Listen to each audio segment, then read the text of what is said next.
This Tech Tuesday is very low tech, but I'm hoping it will help you if you have any kind of clinical or hospital stays. Emergencies and chaotic situations, or if you're going to have a stay at the hospital, anything could happen. So I just wanted to go through this in terms of short stays and long stays at hospitals and your hearing aids and cochlear implants. So what needs to happen there?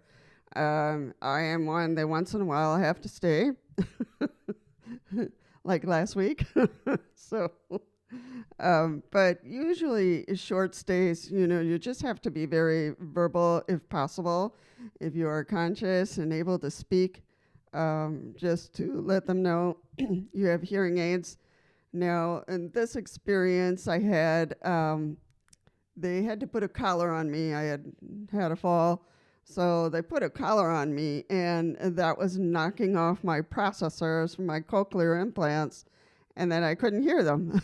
So thank goodness my PT therapist was there, and she would rehook them up, but it was just the type of collar they were using, I suppose.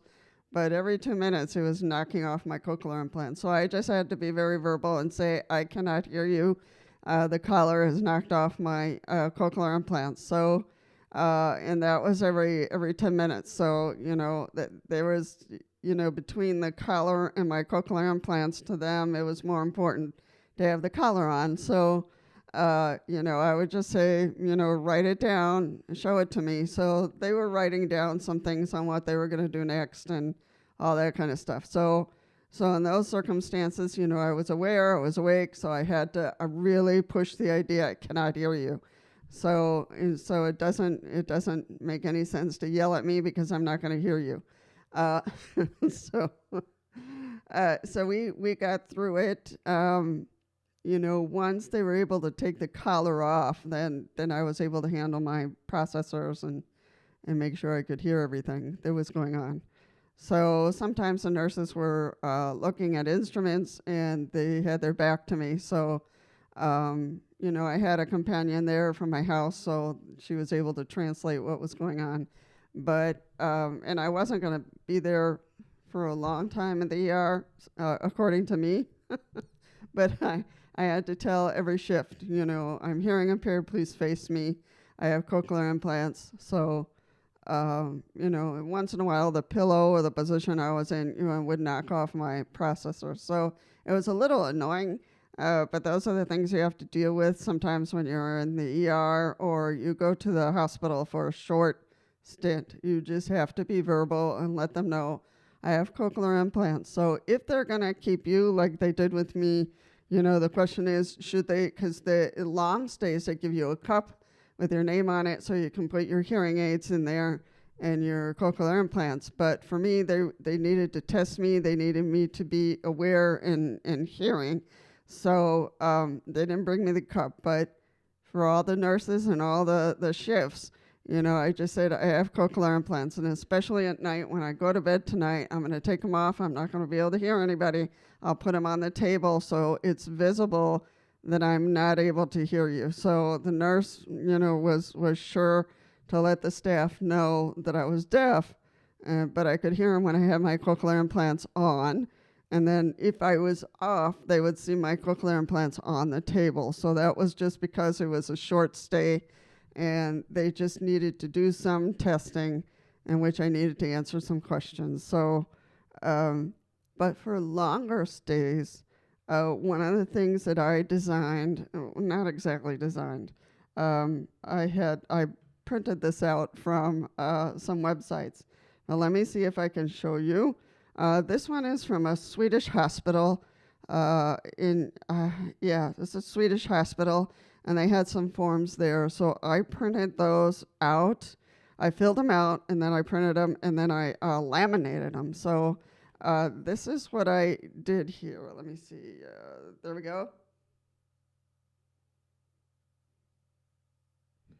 So that one, usually in a longer stay, I'll ask them to tape it to the door so that the shifts every time when they were coming in, they would see this and make sure it wasn't anything deadly, like, but they would read it and they would know that there was deafness in the mix.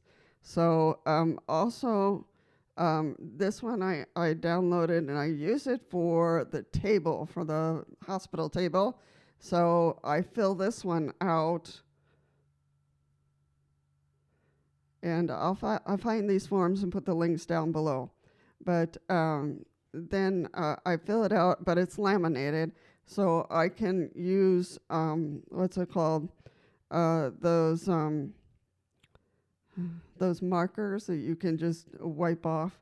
So so I used that one, but this is for a long planned stay. The other day was kind of urgent. They had to get me up on the floor, all that kind of stuff, and start testing. So it was kind of a whirlwind. So I didn't have this with me, obviously. But I just had to be very verbal. I have cochlear implants, almost every shift.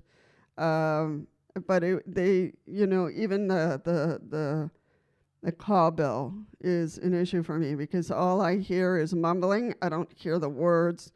So I had to tell them, if I use the call bell, I don't hear what they're saying they're in. So when somebody answered the call bell, I can't hear you, but this is what I need. So so I do that for the call bell. I've been pushing for a call bell that has text, but so far I have not been successful. But I think these two signs are helpful. Again, for a long stay. If you're there just for 24 hours or just for a couple hours, that doesn't make sense. So you just have to say, if you're going in for cochlear implant surgery, obviously you're on the floor where everybody knows that people are either deaf or they're having surgery for hearing issues. So they know to write things down for the most part. But for longer stays, I make sure that I take these signs. I grab these two signs and I take them with me, so that I don't have to sound like a parakeet repeating this all day long for every shift. But this has been very helpful. I had another stay. It was a longer stay. It was like for 2 weeks or something. So these signs were very helpful to keep everybody on their toes, and so people wouldn't be poking me. But they could write to me, and the hospital brought me a pad, so it was, we did fine. And I think the signs helped a lot. On another stay, I was staying there for about 2-3 days, so I did bring this big one, and I had them posted on the door, and that worked great. So if that's something you're interested in, I will put the links down below. But just know that also they should be providing a cup for you where you can put your processor or your hearing aids in there, so they don't get lost or knocked off the table and then they're all tangled up in your sheets on the bed. Hearing aids and cochlear implants are expensive, and so you want to make sure that you have safeguards to not lose them.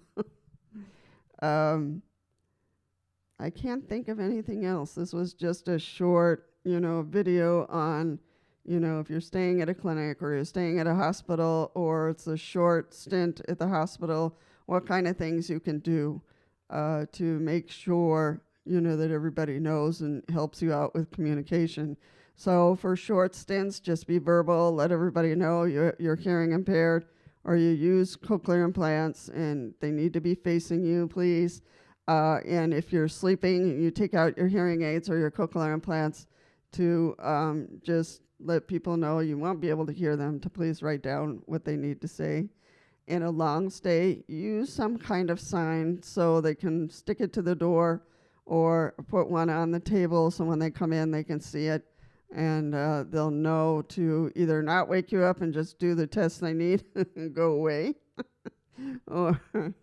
or if they need to ask you things to, just rub your shoulder and then you'll know to put in your hearing aid or your cochlear implant to be able to communicate. So that is what I had. Those are the tips. I'm hoping this will help. I am one that has to be in the hospital off and on for testing and or emergencies like last week. So anyway, not so funny sometimes, but you have to see the funny side of things.